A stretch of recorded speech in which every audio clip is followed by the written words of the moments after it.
Fašiangy, obdobie veselostí od Troch kráľov až do Popolcovej stredy a pravá dedinská zabíjačka jednoducho patria k sebe.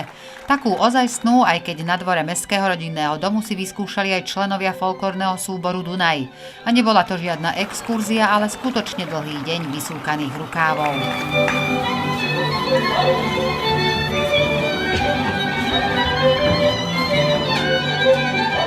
Dve prasiatka, ktoré spolu vážili 250 kg, priniesli folkloristom, ktorí sa na ne tešili už od 6 ráno zaklaté.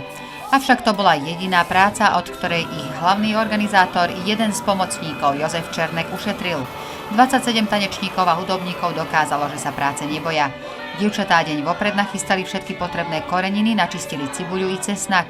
Ráno potom všetci spoločne za asistencie skúseného poľovníka prasiatka najprv opálili a dôsledne vyumývali.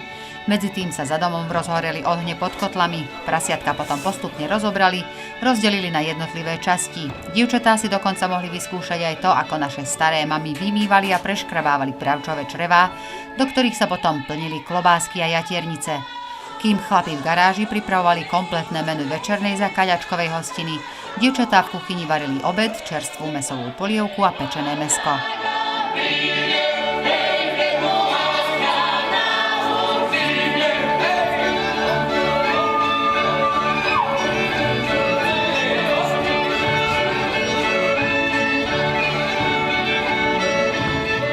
To, že skutočná zabíjačka nie je len o skvelých chutiach a dobrej zábave, ale v prvom rade o poctivej robote, sa folkloristi z Dunaja presviečali do neskorého večera.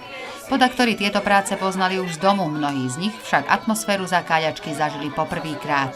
Nachystané klobásky, jatierničky, krvavničky, tlačenka či klobásovou zmesou plnená panenka sa skutočne vydarili. A čo by to bolo za zabíjačku, ak by sa nebola škvarila masť so škvárkami?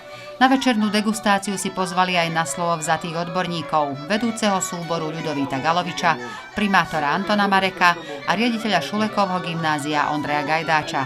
Všetci sa zhodli, že mládež z folklórneho súboru Dunaj vie nielen pekne tancovať, hrať a spievať, ale skvele zvládne aj ďalšiu z tradícií našich predkov.